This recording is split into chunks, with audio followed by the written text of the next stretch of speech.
Welcome to the Where Do Gays Retire podcast, where we help you in the LGBTQ plus community find a safe and affordable retirement place. Join Mark Goldstein as he interviews others who live in gay-friendly places around the globe. Learn about the climate, cost of living, healthcare, crime and safety, and more. Now, here's your host, Mark Goldstein. Today, we journey to Durham, North Carolina, with our very special guest, Margaret Roesch. And Margaret did something that's pretty amazing. She created Village Hearth, which is a co-housing situation in North Carolina, in Durham. And I'll tell you a little bit about Durham first, and then Margaret will introduce herself and tell you a little bit about herself. So Durham is a vibrant city with a lot to offer its residents and visitors. It is home to two major universities, Duke University and North Carolina Central University, as well as the Research Triangle Park, a major center for research and development. Durham is also known for its baseball team, the Durham Bulls, which were featured in the movie Bull Durham. The city has a thriving arts and culture scene with a number of museums, theaters, and music venues. So we introduce you to Margaret. And Margaret, welcome to the podcast, and tell us a little bit about yourself. Thanks, Mark. I really appreciate being here. So, hello, my name is Margaret Roesch, and I've been lucky enough to share the past 27 years with my wife, Pat McAulay.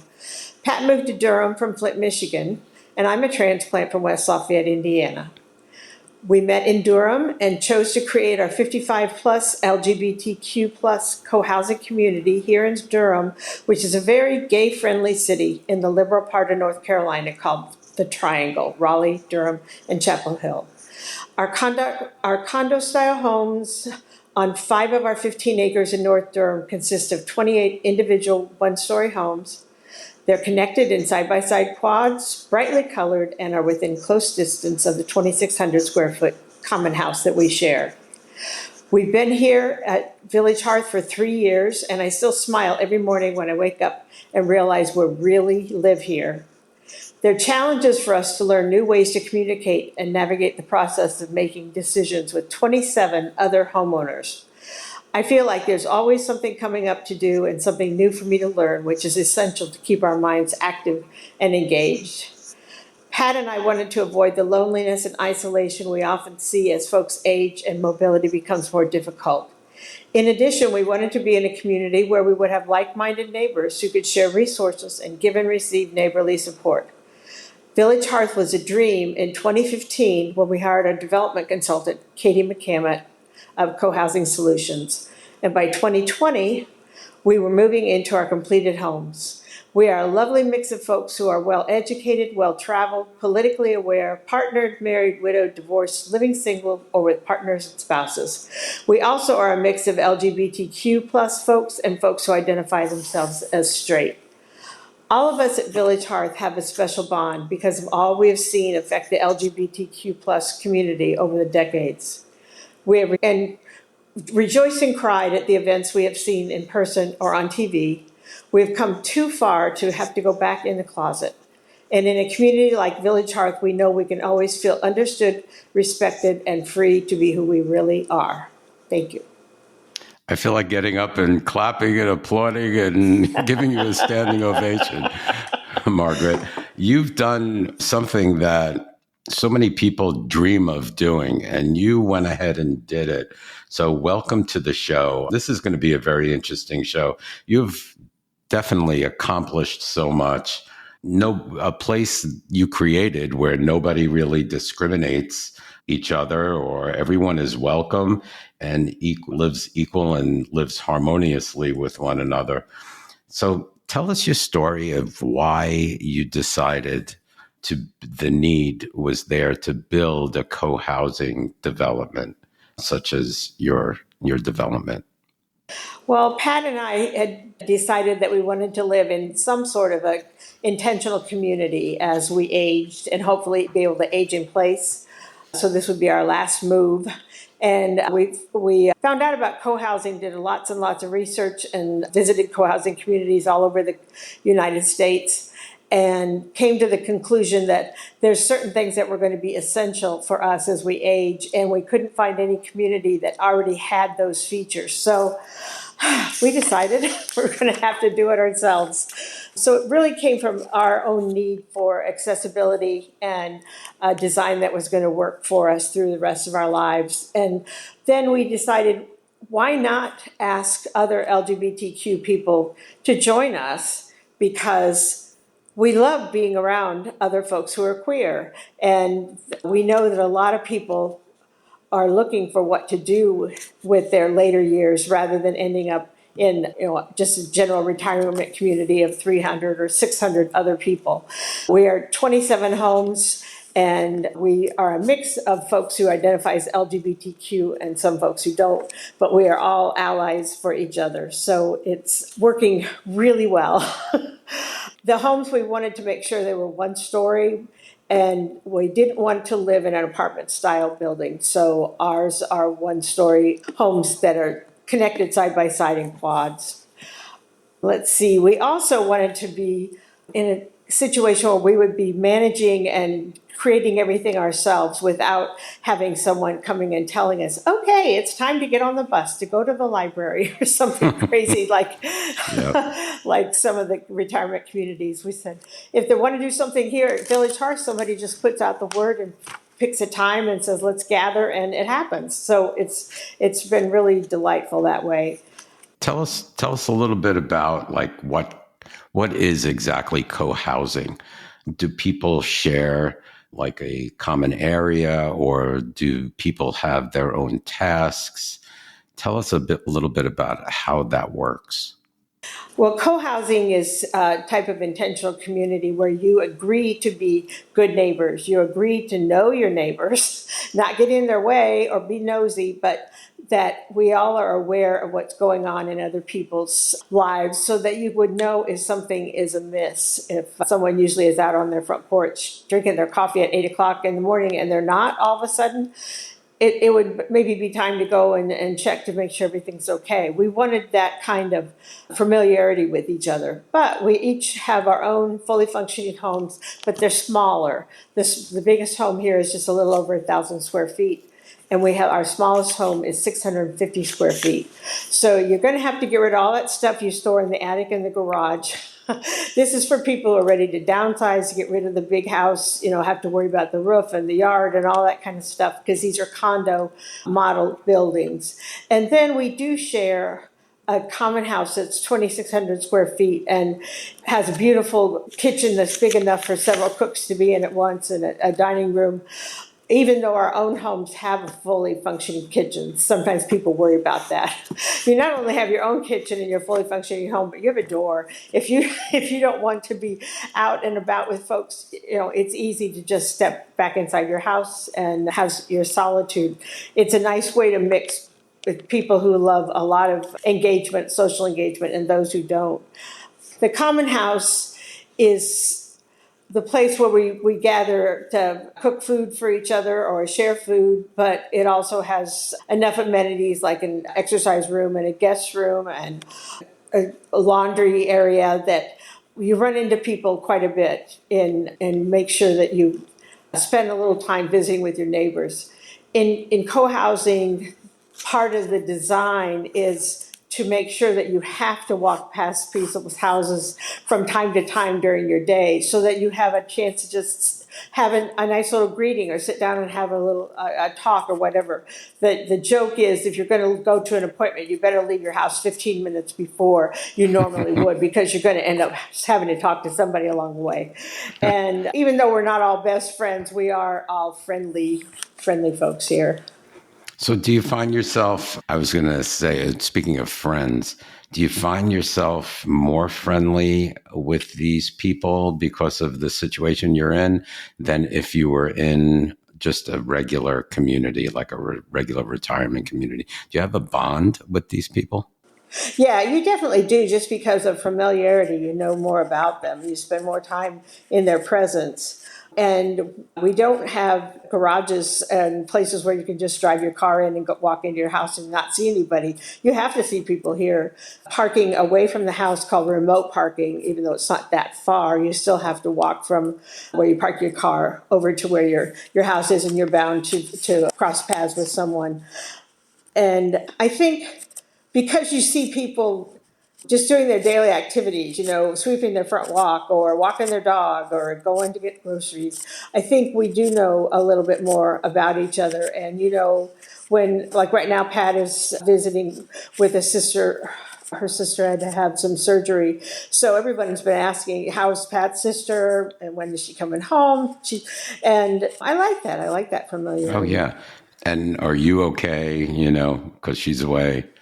Right. It was very sweet. A couple of people, when Pat took off from Michigan, they came over and said, is there anything that we can do for you during the day? And that's really cool to have that kind of, backup system.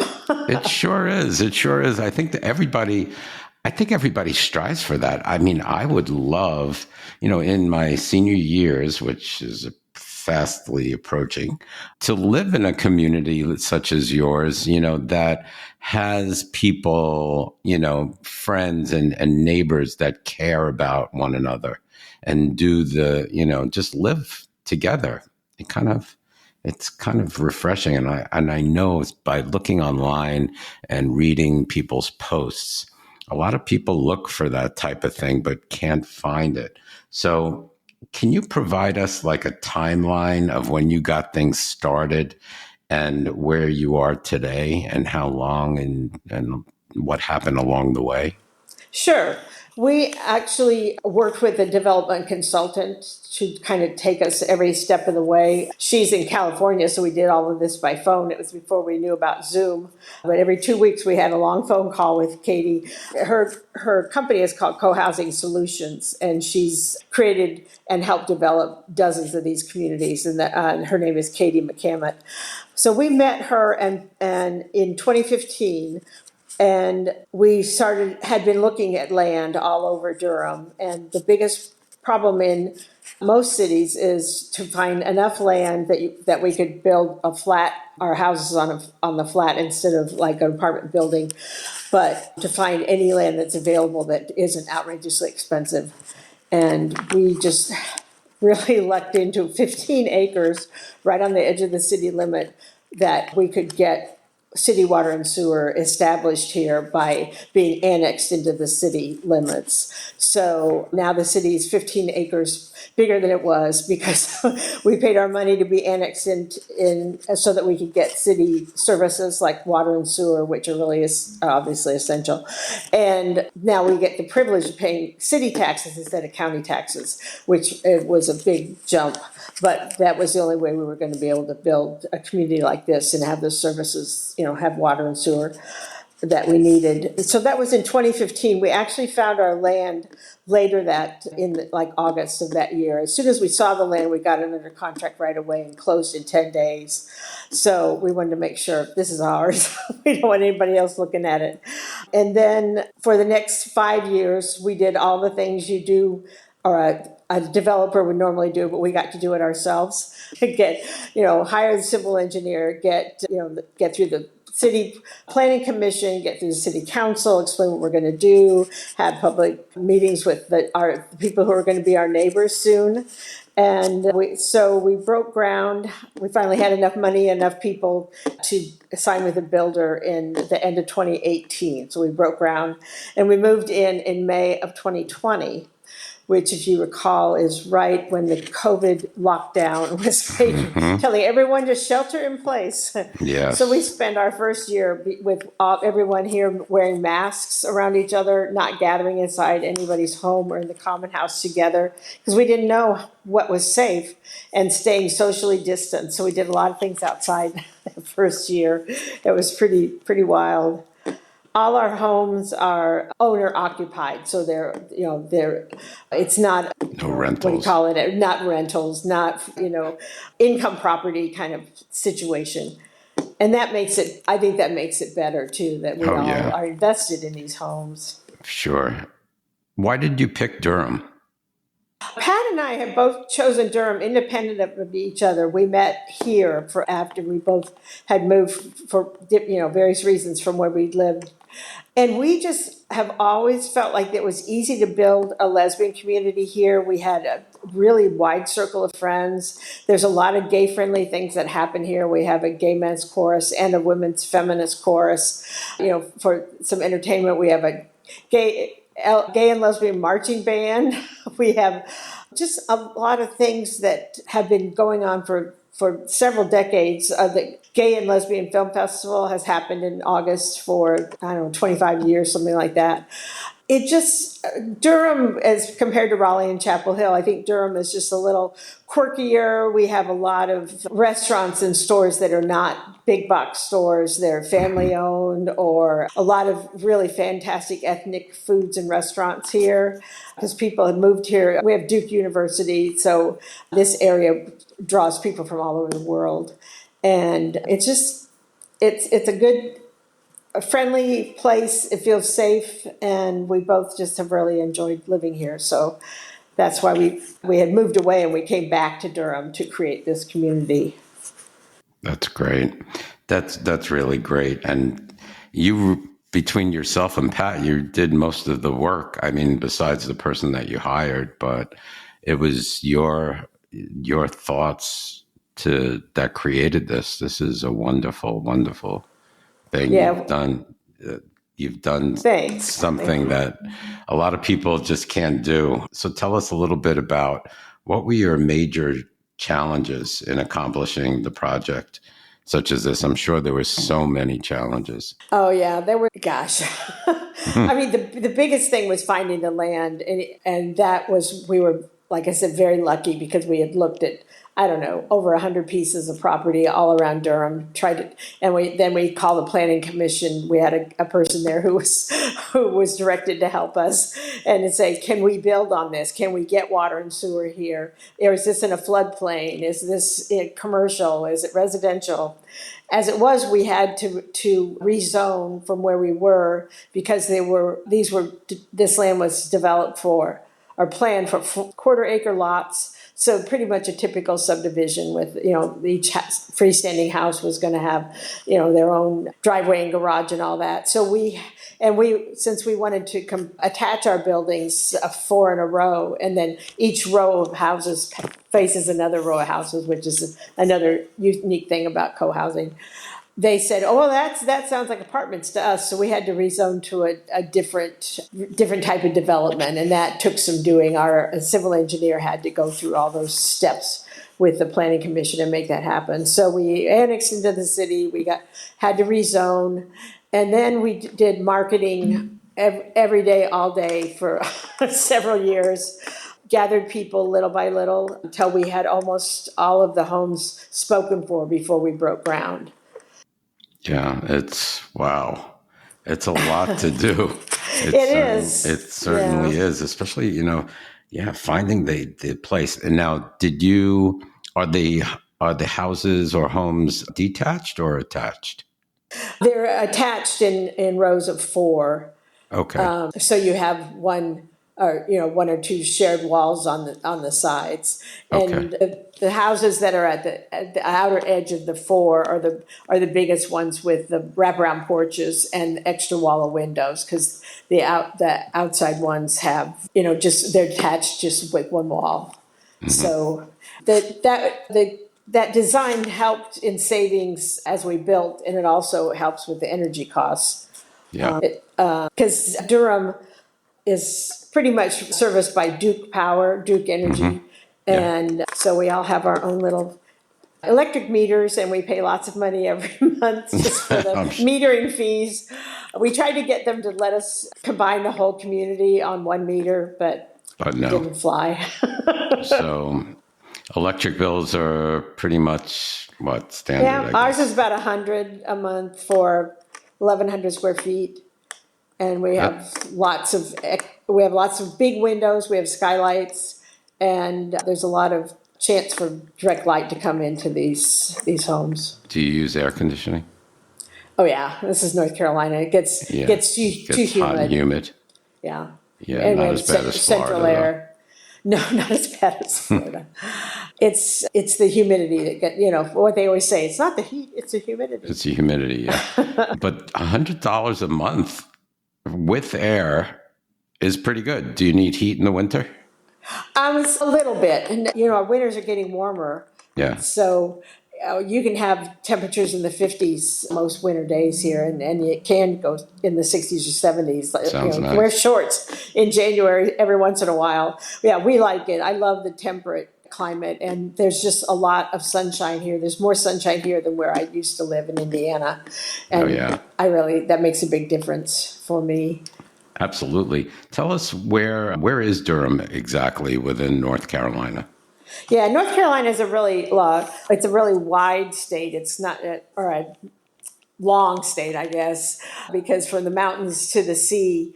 And Raleigh-Durham-Chapel Hill are really basically in the center of the state. We are about 3.5 hours from the mountains and not quite 3 hours from the ocean, depending on which beach you're going to.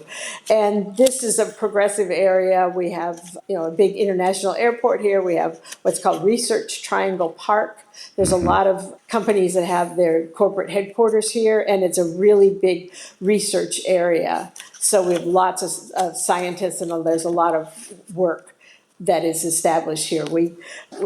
We're getting, I think it's Apple that's coming, or to get established, 3,000 more jobs, and the building boom in downtown Durham is just phenomenal. We have lots and lots of new builds of condos and apartments. Doesn't American Airlines have their hub there, Raleigh-Durham? I think American is out of Charlotte. Charlotte? Okay. We have a lot of, we have plenty of different airlines that come through here, but I'm not sure that we're the hub. But I could be wrong. I haven't flown for some time, and, things change. I thought somebody had their hub there, Raleigh-Durham, because you're near Raleigh, right? We'll have to Google it. Yeah, we're about less than 20 minutes and we can be in Raleigh, and less than 10 minutes they can be in Chapel Hill from where we live.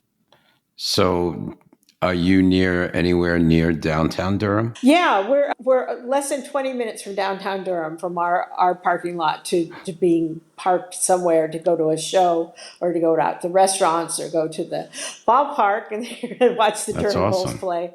Pat, when we were first looking at land, she said she didn't want to be more than 20 minutes from the Durham Performing Arts Center, the big performing arts center that's downtown. And I said, we'll never make that happen. But we're about 18 minutes from there, drive time. That's great. That's great. So you pretty much have everything. Yeah, you're in a great location.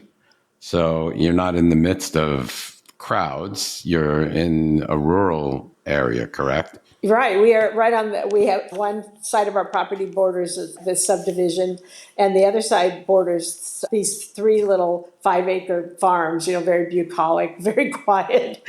And it really does feel like you're out in the country, but we're just 1 mile from all the groceries and drugstores and police department, everything you could want. But we just sit out here and watch the hawks fly overhead.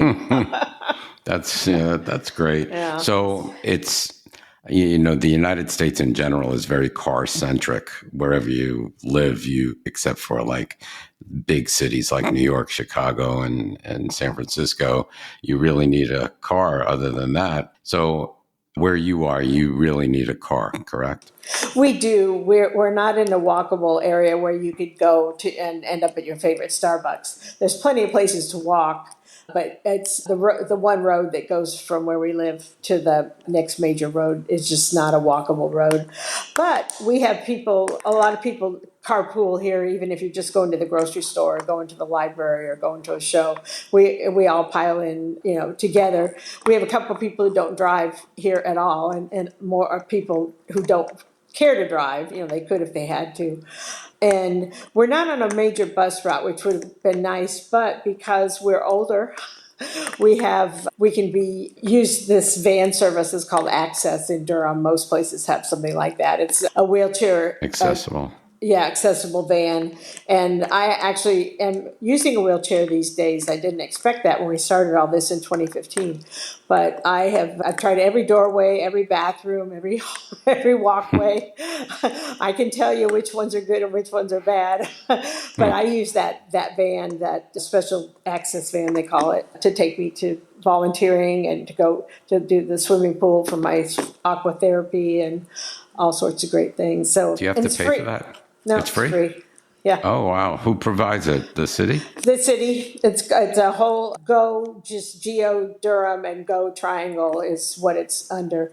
And it's really a fabulous service. Wow, that's great. That's excellent. So, okay. So the summers get really warm, like in the 80s, 90s?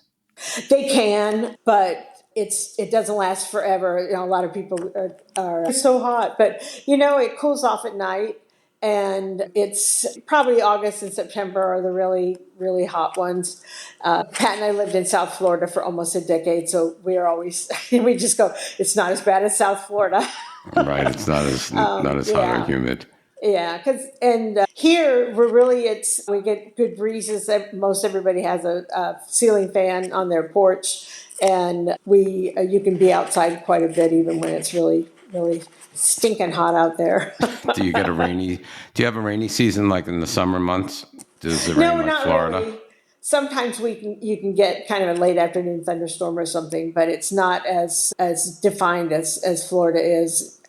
And right now, we've kind of got a drought here. We've put in a lot of plants and trees since we moved in the last 3 years, and now we have to make sure they get extra water in when we get a dry spell. Go figure. In the South, you have a drought. That's pretty weird. Yeah, it seems to be more extreme, don't you think? Since global warming, it's just every year it's more and more. Yeah, it's like, it gets worse. Yeah, it's something to, now I ask about climate change on my podcast usually because climate change is a big thing. It has impacted everybody's, choice of where they want to go to also, because now you have to really think about, okay, where do I want to retire to? And do I want to retire to a place where I'm going to be in a drought, where I have no water, or a place that's going to flood? Because there are certainly places that I wouldn't want to be in when the rain starts coming down, and now tornadoes everywhere in the Midwest. But yeah, it's something really to think about. Yeah, we are within about a quarter mile of the major river that goes through Durham called the Eno. And a lot of people go, "Oh no, are you are you in danger of being then flooded if the river overflows?" But we're on the high side of the river on a big bluff. So I'm sorry, it's the other side of the river that's going to get flooded. But we also had to do special things with the treatment of water here, because we are in a protected watershed area, since we're so close to the river, so we can only have so much impervious surface. We had a percentage, we couldn't go over that. And we had to make sure that all the rainwater flows through a system of drains and doesn't just erode, all the dirt onto our neighbor, the next one that's down the hill from here. So very interesting. Are you in a flood zone? We're not on this side, but the other side of the river would be, yeah. Oh, so that's good too. You don't have to really pay flood insurance. So right, that was nice. That's a relief. You were pretty good in picking that piece of land. Yeah, we even have a couple of parts of the build, just because we moved so much earth to get it as flat as we could. There's some areas that do actually pond a little bit of water, and so they built what are called, I never heard of them, rain gardens, where all the plants that are where the water tends to pool are plants that love water. They're going to soak it up faster than the grass, and it's not going to puddle. It'll be, the water gets used then by the plants. It's very interesting to me. I'm not a plant person, so it was like, wow, I didn't know plants could do that. Right. So tell us a little bit about the local economy. Can you provide examples of what, like real estate, like in your co-housing development, what are houses going for? And give us an example of, you told us a little bit about electric bills, that yours was about $100 a month. How about gas, electric, internet, all that good stuff? Yeah. Unfortunately, I can't tell you the exact amounts of those. I should have looked them up because everything except the electric bill is rolled up as into our HOA dues. And so those are all paid at, through your HOA check, which is kind of cool. Oh, yeah. Then it leaves us a little shy on what it really costs for water or sewer here, in this particular house. And we only got gas line into the common house. We didn't take gas to all the homes. It was going to be prohibitively expensive, but we have a gas stove and oven in the common house and a gas fireplace. So everyone has electric. We're all electric. Yeah, some people don't like that so much. But if we do have a power outage, then we would still have the gas in the common house. And we're going to get an emergency generator so that if anybody needs something that, if it had to be something has, like medication that has to be refrigerated, or if somebody's on oxygen or whatever, we're going to make sure there's a place where they can get power. Although we don't lose power here very much, knock on wood. Yeah. All of our lines are underground. We don't have any above ground lines here, but then, down the road, if somebody hits a power pole, that would affect us. But. Yeah. So you wanted prices. Co-housing tends to be a little more expensive than traditional homes because you're not only paying for the square footage of your condo, you're paying for a 2,600 square foot common house that we all are sharing the responsibility for, and 15 acres of land. We only cleared 5 acres to build the houses, and the rest of it we left natural. But there's still things that have to be done that cost money that way. So. And depending on where you live in the country, these prices are either outrageously high or outrageously low or whatever. But our smallest home that's 650 square feet is the last one sold for right around $350,000. Okay. And then our largest home, which is 1,150 square feet, sold for about $450,000. So in this area, you could probably get a 3,000 square foot house for $300,000. So these are, square footage wise, are much pricier. More expensive. But co-housing tends to hold its value. That when the prices go down, they don't dip down quite as far as traditional neighborhoods, and it seems to be just what all of the co-housing communities say. It's like that's just the way it is. Yeah. To live here with the extra building and things that we take care of. Tell us about how about HOA costs. Everybody's favorite words. Yeah, HOA. Mm-hmm. I'm going to find my little chart because I can't remember all the prices. So again, the HOA covers your, I'll just give you the rundown. Basic cable and internet, and a lot of people don't even buy anything more than that. That's enough for them. Mm-hmm. We have to buy all the channels so that we can get the women's basketball games because we love women's college basketball. So it's cable and internet, water and sewer, trash and recycling, pests and termites, where we are in a place where there's lots and lots of wood and a lot of trees, so you've got to have termite abatement. The common expenses of taking care of the grounds here, that's part of it. A lot of it we do ourselves, but some has to be hired out because it's just too dangerous for a 70-year-old to be on a riding mower on who wants to mow lawns when you're I know, who wants to do that when you're a senior? I certainly don't. We have a really healthy reserve fund, again, so that we don't have to have assessments if we need to redo the roofs or something. And we actually have insurance that's covered through the HOA that covers the outside of the building. So the whole structure, if it took out one of these sets of 4 by fire, they build the whole thing back together. The only thing you have to insure is your belongings. The contents. The contents and any kind of an upgrade that you had done. Let's say you put in a marble bathroom counter or something. They're not going to give you that because that wasn't what the original plan was. It's what they call it. They take it back to an as-built condition. And we even have an electric car charging station and free laundry facilities if you want to go to the common house to do your laundry. So do people do that? Yeah, actually, some people who have room for a washer dryer hookup, they get their little wagon. We have these little folding wagons that everybody has. We just share them around. They go to the common house. That way, they hang out. Have coffee, or go work on the jigsaw puzzle, or read a book. And it's just kind of another casual thing. Most of us are retired. It doesn't matter if it takes a little bit longer to do your laundry. Right. Yeah, that's a great idea. So give us an idea of what HOA costs. Oh, that's right. I didn't get the prices for you. Just a second. Okay, for the smallest home, it's $350 a month. And the largest home, it's $475 a month. Okay, not too bad. Considering I pay, and mine's I live in a condo, about 1,700 square feet, and we're paying in the high sixes for our HOA, which includes water, sewer, roof, and all of that stuff, that good stuff. Does it include your internet or anything like that? Cable? They did at one time, but they discontinued that.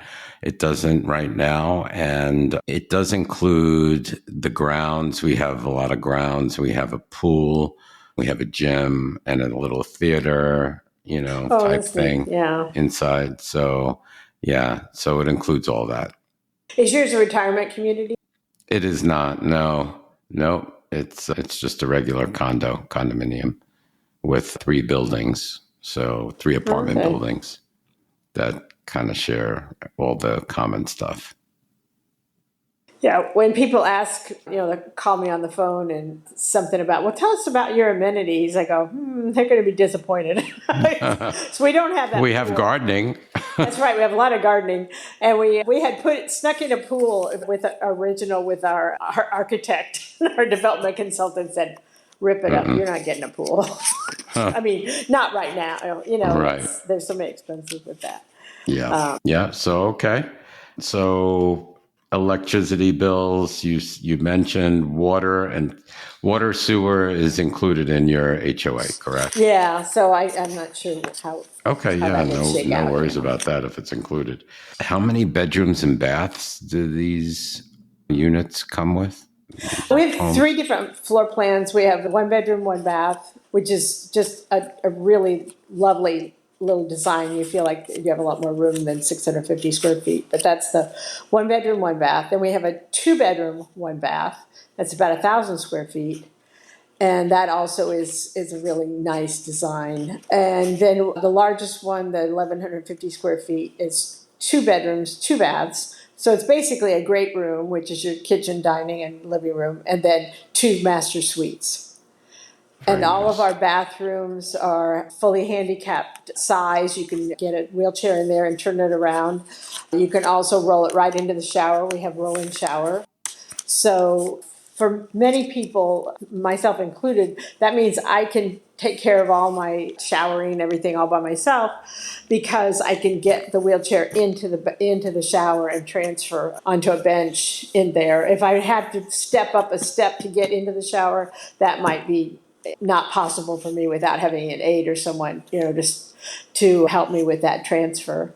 So it's a good design to already have that. It's a lot harder to revamp a bathroom that has too many barriers for a wheelchair. And, hopefully a lot of these people aren't going to end up in a wheelchair, but if you do and you want to stay in your house till you die, right, it's nice to have it. It sure is thought through originally. It sure is. And speaking of thought through and more land, since you do have some more land, did you ever think of a phase 2? We have not. Pat and I, we just look at each other and we go, we're done. Well, CoHousing has kind of a sweet spot of how big the community should be. They say somewhere between 24 and 32 homes is usually a really good, manageable number. You want enough so that you can get the work done. You don't want so much that people are going to get lost in the crowd. Yeah. Gotcha. It makes sense. Okay. How about access to health care? How far are you from the nearest hospital? Do you have doctors around? Do you have transportation to the hospital if you needed it? Tell us a little bit about it. Yeah, we're in a really good place. Where Durham is called, it has two things that claim to fame. One is that it's a city that tobacco built. That's where the Duke money, a lot of that was in tobacco. But it's also the city of medicine. We have Duke University Medical Center. Their med school is, world known. And so there's lots and lots lots of doctors. We are only 3 miles from the regional hospital that Duke owns, and we're only 8 miles from the original Duke hospital. There's a big VA hospital here also that veterans can use. As far as transportation, usually we just catch rides with each other if somebody doesn't drive, but that access van would take you to the hospitals easily. Or we've had to call 911 a few times for things that have happened here. And, of course, they just take you away in the ambulance. Right, get right. you where you need to go. Yeah. But we're in a really good place for medical schools because UNC at Chapel Hill also has their own medical school, and Wake Forest University, which amazingly is not in Wake Forest, North Carolina, it's in Winston-Salem, North Carolina, but it also has a medical school. But that's awesome to have so many medical schools. Yeah. Because that's a good place to be. It is in that area. So yeah, Duke do you well think known. There's enough doctors for the amount of people in the area? Do you have long waits for some medical issues? Oh, that's a good question. I have not found there to be long waits. I feel like most everybody, if you need, they have so many levels of care now. You can go to an urgent care, you can go to the emergency room, if you needed something in the moment. But usually if I have a referral to a specialist, I'm in within a couple of weeks, and I haven't had something that's urgent and, needed to be taken care of right away. So I don't know about that. Not good. But the people here we've had a couple of broken feet, we've had some hearts, cardiac scares, we've had a few things, they get in the next day for a consult if they go through the emergency room or through an urgent care, that kind of thing. So Good. Yeah. As long as it's a quick turnaround. Sometimes you hear of places where, oh my God, I had to wait 3 months for medical care, which, that's an important factor also, besides climate change and medical care. Healthcare is probably one of the number one things. Mm-hmm. It is. That's what we hear. You have to think about. Say. Yeah, absolutely. So, okay. So that's a plus. So I guess everyone helps one another in the community we discussed. Does everyone have like a chore? We do. I don't know, people call them different things, a job or a task or, whatever, a duty. Everyone here has to find their niche. What do they like to do? Do they like to go out and pull weeds and haul mulch? Then that's a great place for them to be. Not me. Maybe they want to be the person who makes the phone calls to find out what's the best person to come and touch up paint on something, or to do some work on the houses or the roofs or things like that. Or they like to cook, and we've got folks who absolutely love to cook for, usually probably 24 of us show up for a community meal, I can cook for 25, 30 people, no problem. It's like, not me.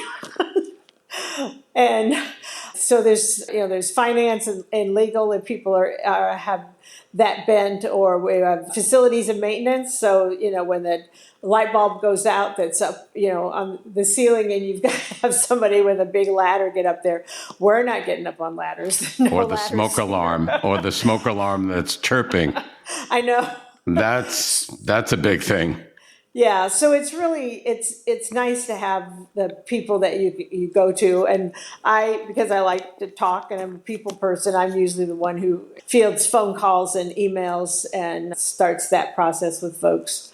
We just happened to have some homes that were recently for sale, so there was quite a bit of flurry of activity, people wanting to come and visit the community, and that was kind of fun.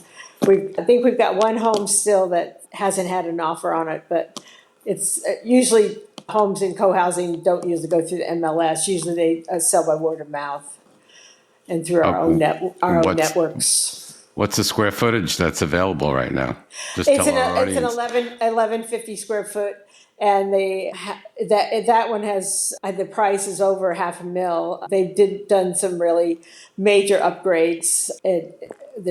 I'm not sure what all they've done, but things that are really, if that's what you like, you're going to be really happy that your house Okay, has you that. hear that? You hear that, folks, listening That's audience? right. There's one available, so get in Unavailable. touch with Margaret or myself, and I'll get in touch with Margaret. Absolutely, yeah. So, People who moved in, especially our first round of people, 75% of us were from all over the country, not North Carolina. It right. was very interesting. Yeah, I can imagine. I can definitely imagine. That's great. So the HOA is self-managed. There's no management company. So you Right. guys just do everything. We do, and we're prepared at some point if we can't handle everything, then we will hire professionals. I mean, we have an attorney, we have an accountant, we have Right. people to go to now, but there'll be a point possibly, or the next people who have just bought or are buying in right now are a little bit younger than those of us who are here right now. Most of us are in our late 60s, early 70s who are here from as the original folks that moved in. And so some of the new folks are closer to the 55, 60 years old. It's like, yay, they're youngins. Yeah, right. Yeah. Their brains still work. So do you have a board or is everyone on the board? Everyone's on the board. We all have equal voting power for anything that involves the whole community. So Do you have a treasurer? We do have a treasurer. You have to have a treasurer, a President? secretary, a vice president, and president. Yeah. Even if it's a name only, you have to have those for condos in North Carolina. Okay. So does the treasurer, is his job, does he keep the books of the HOA and make sure everybody has, is in balance? And is he responsible for all the bills and all that stuff? Yeah, there's several people on that team. Some take care of making sure the HOA dues get paid, and others do, some of the other bill paying and managing. So it's kind of good that there's little checks and balances on that also. Sometimes it's like, where's the checkbook? One of those great big ones, where you write all the information. So Since you're all neighbors and you're all on the board, kind of what happens if somebody's late on their HOA fees? Does it get a little weird? I think there is a penalty written into our whatever bylaws, agreements, whatever that has. And I literally don't know, because that's not one of my jobs. I don't know if people are late or not. Almost everybody has things that automatic payments now, so you can't really get into too much trouble. I mean, even if we all share pizza and somebody wants to give you some money, they go, "What's your account? I'll send it to you." They don't want to deal with money. I'll sell it to you. Right. It's exactly what happens. It's so funny. Okay. All right. So let's say if someone sells their home, of course you can't limit it to the LGBTQ community, because that is discrimination too. So how do you go about keeping up the whole infrastructure of co-housing for LGBTQ people? How do you get most of your people as LGBTQ? Well, we have done lots and lots of marketing that is for in LGBTQ places like the Gay and Lesbian Review or Washington Blade and various things like that. Also, there's this little kind of grassroots magazine called Lesbian Connection that actually several of the folks who moved in here heard about us first for that, besides doing a lot of local advertising. But what you find out is people kind of self-select. They may say, "Oh, CoHousing, that looks kind of interesting." They may come, but they're going to see rainbow flags all over the place. And we have not a whole lot of couples here, but we do have couples who might be holding hands or whatever. You have to just be. It has to be somebody who is perfectly comfortable with this situation. I mean, it's not. My age group people, you didn't get to hold hands in public. You didn't get to go, kiss your sweetie when you sat down at a restaurant. You meet each other. You even watch the terms of, words of endearment that you would say to each other. But Pat was a teacher, and oh my God, people always love to target gay teachers and try to get rid of them. So, we're so careful.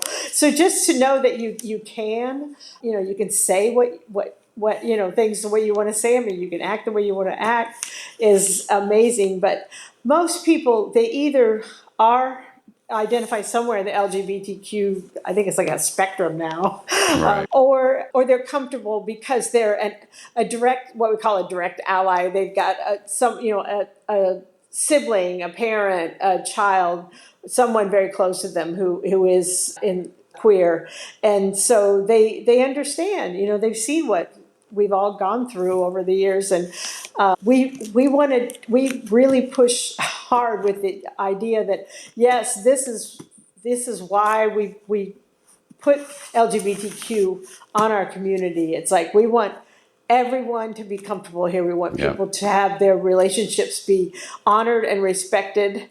And we don't want to be in any situation where we have been many times in our lives where we've been ridiculed or we've been laughed at or we've been this or that. We don't want anything like that here, and we have not had that. So it needed to be people who have an open heart and an open mind, and this is. These are the people who are going to be comfortable here.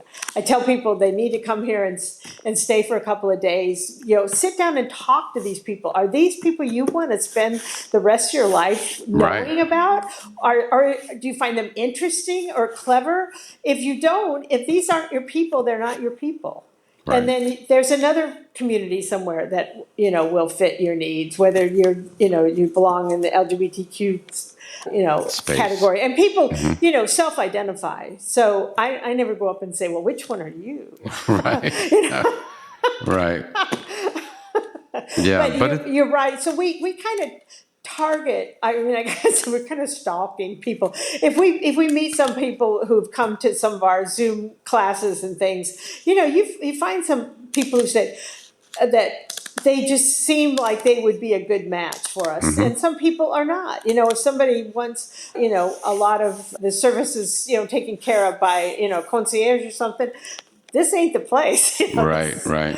If you have Facebook, log into, I have a Facebook group called Where Do Gays Retire? I started that when we moved from New York to Florida and kind of was thinking maybe Florida wasn't the right place. So I started this group, Where Do Gays Retire? And it started out, not too many members, 50, 100. Now we have over 12,700 members. That is amazing. So, and that's why I started, because there was a need. That's why I started the podcast. And well, it's also interesting for me because I find it fascinating to meet people of different walks of life all over the country, all over the world, I should say, because we are, global now. So I do interview people from all around the world. So yeah, if you have Facebook and you join that group, Tuesdays we allow businesses to advertise. So you're more than welcome to advertise your CoHousing, your Hearth Village. Okay, awesome. Okay. Yep. Thank you for the tip. Yeah. So it's kind of like, I remind myself of the Golden Girls, only you're not sharing one place. You're kind of sharing this whole community, which is kind of cool. It is. And whenever there's something that anyone needs, we are very, very good at, jumping in and making sure that people are taken care of. When somebody fell off a ladder and broke his ankle, by the time that they had gotten to the emergency room, we'd already planned, who's going to bring dinner the next few nights for for his spouse, and who's going to take care of their animals, and who's going to make sure that if the spouse wanted someone to go to the hospital at a certain time and she couldn't do it, then we would make sure someone else did it. So it's like right now we've got somebody who's recovering from a broken foot and some surgery, and people are walking her dog. They're making sure that she gets a meal, once a day, that somebody brings a homemade meal or what. It's just automatic here. You know to jump in and make sure that people are okay. But you also are willing to step back when people go, no, don't hover. I don't need, right. Stay away. I know. And we've been so careful about COVID. I mean, anyone who's traveled, when they get back, they really self-quarantine and take a couple of COVID tests until they're sure that they haven't brought something back with them. And to that end, we've been very healthy here, COVID-wise.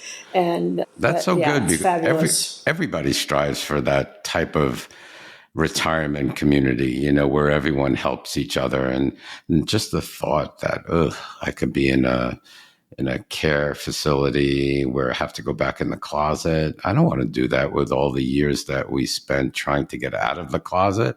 Oh my God. It's like, it reminds me, Margaret. So like when we started our journey, my husband and I, so we met in 2000. We started off as domestic partners. That's what they called it back then, as you remember. So, and then as time went on and the years kind of like, they get kind of fuzzy in my mind because it's been so long. Then all of a sudden they said, okay, now we'll let you do a civil union. Because civil union was, civil union. So we got civil unionized. So we were civil unionized in Connecticut. And so we moved from Connecticut to Florida before the federal mandate that, gay marriage would go through, and it was it was recognized by the federal government. So what we actually did was, we, in Connecticut, civil union became marriage, but it wasn't marriage everywhere. So when we got married in Connecticut. And when we moved to Florida, we were no longer married. Oh, yeah. That was crazy. And then, but in the back of our mind, we knew, okay, if we're going to be there, the federal government's going to do it. At that time, we kind of knew that they were about to do it. So I said, another year, they'll do it. And they did. So I went from civil union to marriage to not married, back to married. So it's just so confusing when somebody says, when did you get married? I'm like, which one? Is it civil union or married? Or because we had our reception on our civil union. So yeah. So it's so confusing. And who the hell wants to go back to that? Oh, it's just terrifying. Yeah. Because we got married in right before the gay marriage came into North Carolina. We got married in Maryland because that was a place close enough in the DC area for our friends to come up. And but it was the joy of walking into that courthouse and just saying we want a marriage license and having people say congratulations was absolutely phenomenal to me. It still gives me shivers that's the way things were. And then, I mean, North Carolina is just so crazy. I mean, we were the ones who had that stupid bathroom bill for transgender folks. It's like, who's going to monitor that? Right. Exactly. It was so cruel and so ridiculous. Yeah. But and we come so far, and we're not going back. We're not going backwards. So it's very scary. Yeah. Kudos to you, though, for making life a little bit more pleasant for people in this world. So you did a good thing.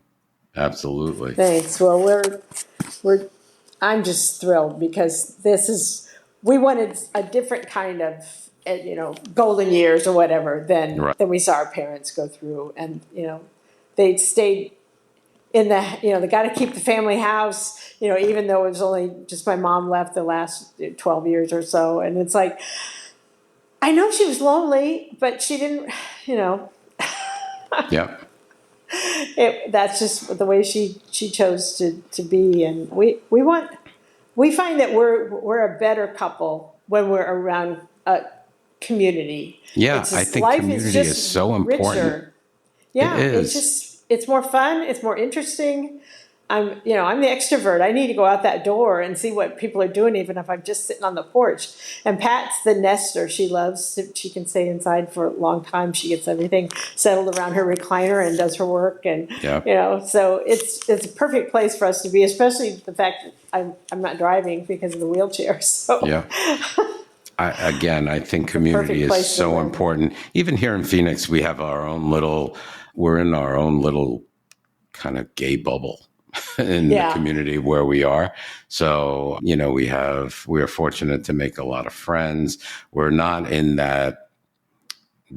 your situation where, you can rely on people. We do have some neighbors that we are very friendly with that would, do anything for us, and we would do anything for them too. But it's so important, I think, just to, as you grow old, and if you want to retire in place, to find a place where you could retire in place with feeling totally comfortable. So very good. Very good. Do you have to be 55 years old or older? We have to have this. The 55 plus is actually a legal definition, and we have to have in 80% of our homes, we have to have at least one person in each home who is 55 or older. Okay. So that means in 20% of our homes, we don't have to have that, which is about 5 homes if we had younger folks. Okay. But you would say the majority are 55. Yeah, most everybody is 55 or is in their 60s, and we've got some people in their 70s. And they run rings around the rest of us. They're the oldest people on the land are the ones who are so fit and energetic. It's like, can we bottle that? Yeah, please. Absolutely. So you were talking about the amenities and stuff. Do you have high-speed internet in your homes? Yeah, we do. And some people have put in, I don't really understand about these things, but they've put in their own Ethernet, whatever that is, that seems to be like it never goes out or something. But the internet it's fine for everything that we do, and that's good. We get lots of TV shows and ball games and stuff that we enjoy. So does that come in? Is that included in the HOA? Did you mention? Yeah, the cable and internet. That's pretty good. That's pretty good because I pay separate for those as well. Right. So on top of mine. Yeah, and even if you wanted more of the premium channels, you still have the basic because that part's already covered. So you just be paying the add-on fees. So so that's a nice plus. Do you allow pets? Because we have 2. You have 2? We have 2. Yeah. Do you allow? Do you restrict for size or? We don't. We have pets. At one time we thought maybe 3 pets, combination cats, dogs, whatever would be, we would ask you not have more than that. One person moved here with 4 pets, and now two of them have died. It's like she had all geriatric animals apparently. So dogs, there's no restriction other than the Durham leash laws, which means anytime your dog is outside of your house, it's supposed to be on a leash. And one couple has a very tall German Shepherd and a Great Pyrenees, which is those big white dogs, and a cat, and 2 women, and they live in the smallest size apartment, smallest size condo. So there's no telling, what people want.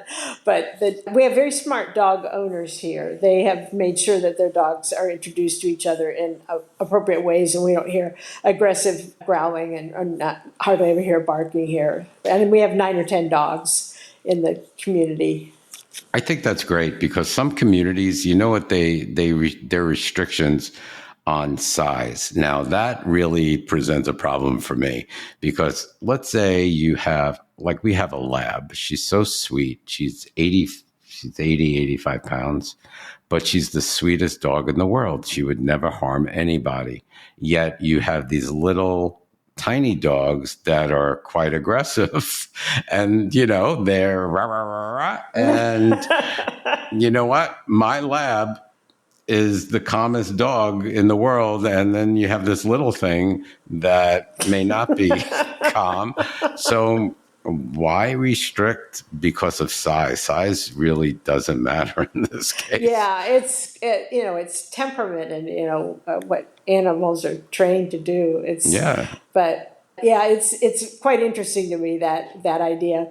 And the cats, again, we ask that cats remain indoors to kind of for the safety of the cats and the safety of the songbirds. But a lot of people moved here with cats that were outdoor cats, and those cats are going to be miserable if they never can go outside and roam. So they go outside and roam. And, as far as I'm concerned, if your cat gets picked up by a hawk or something, it's like, I'm sorry. Sorry, we can't do anything with a flying cat.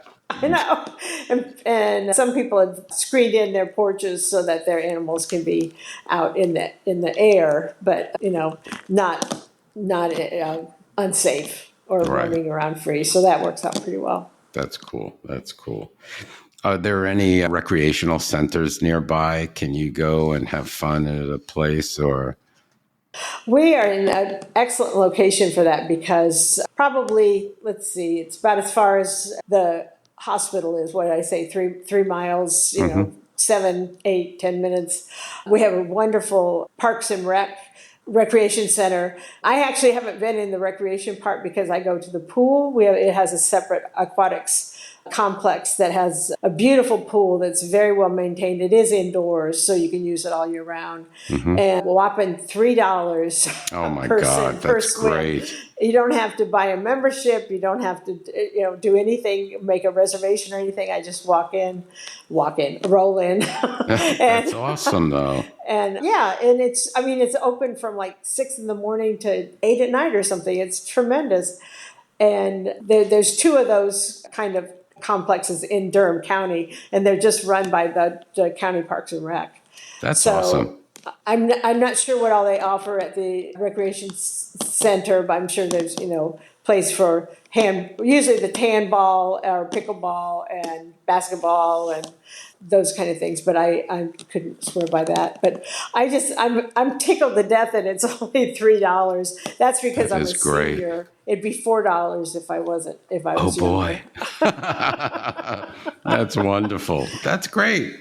I love not having to get a membership. We do have a YMCA that has several branches, and it's very, very nice. But at one time they wouldn't accept same-sex couples as a household, as a family. So you had to buy 2 individual memberships instead of paying for one family one. And I don't know if that has ever changed, but that was really, aggravating to many of us. Yeah, but they should get over that. Yeah, the facilities at the Parks and Rec Aquatic Center are much better than the Y has anyway, so I'm very happy to do that. That's great. How about arts and culture? Do you have enough arts and culture in the Durham area? I feel like we do. We have some wonderful museums, but since we're here at the university, there's so much live music and theater that is, student-based, that's, practically free or cheap.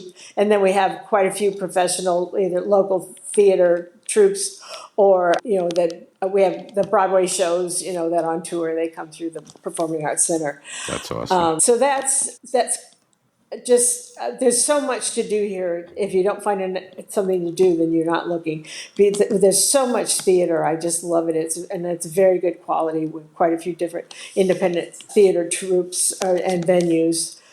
And we have all summer long, we have the American Dance Festival that's been around for 40 some years. All, names, I don't know anything about dance, but names that I even recognize of the choreographers who are here for the summer. And that's, again, another fantastic chance to see these people that you wouldn't normally see. And then in Raleigh, North Carolina Symphony is a very, very, very good symphony. And so we've got them, and there's some semi-professional choruses and things like that, if you really like the, more of the highbrow, operas and, things that have orchestras and people singing all at the same time. Right. There's a word like for chorus. that, but apparently I'm not finding it. That's fine.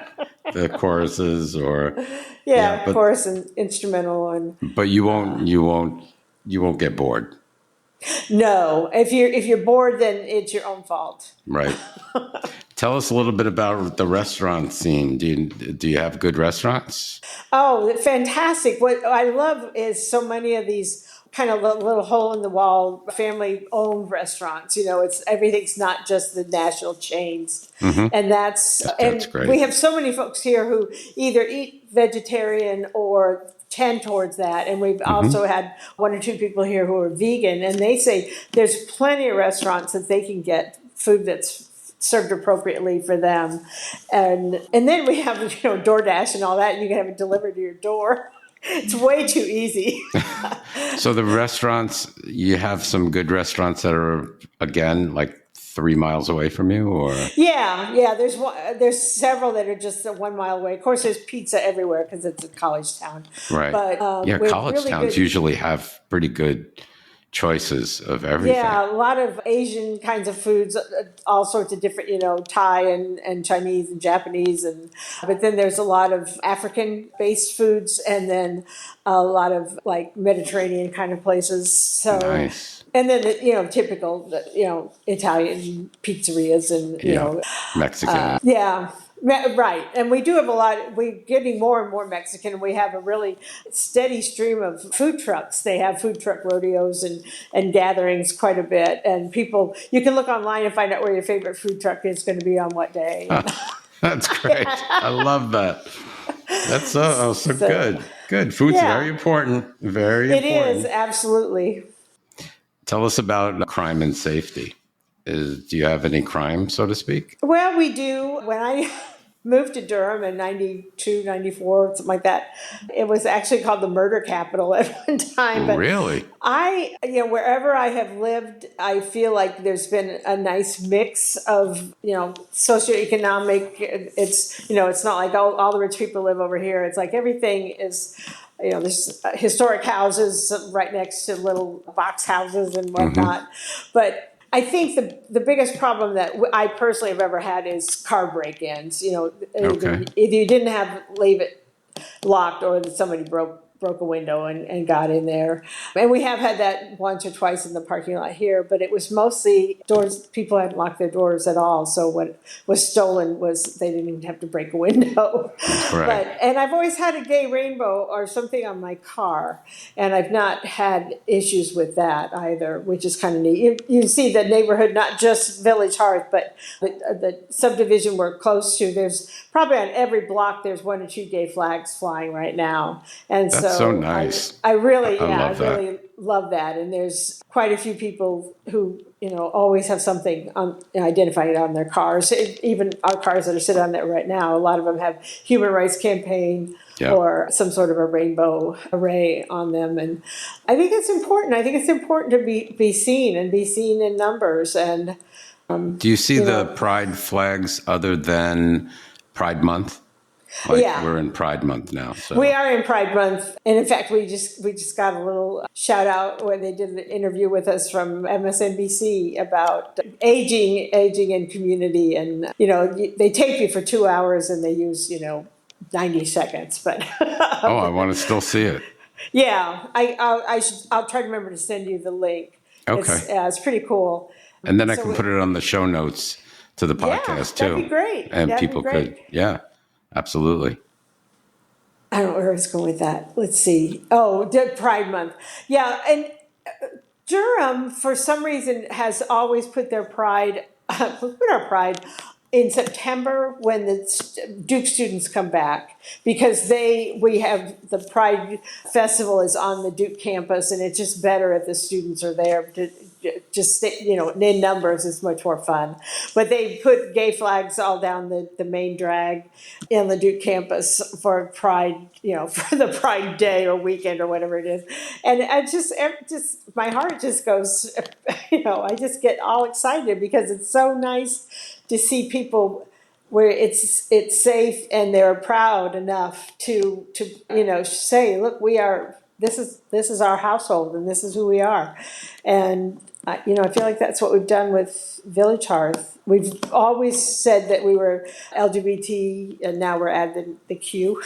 Yeah. And some places who started co-housing communities might start with that, saying, "Oh, LGBT," and then they kind of get, "Well, we're friendly, we're welcoming." Right. They do that, and we've always just used the words and the gay rainbow, and Yep. that feels really good to be able to be authentic. Does. Yeah.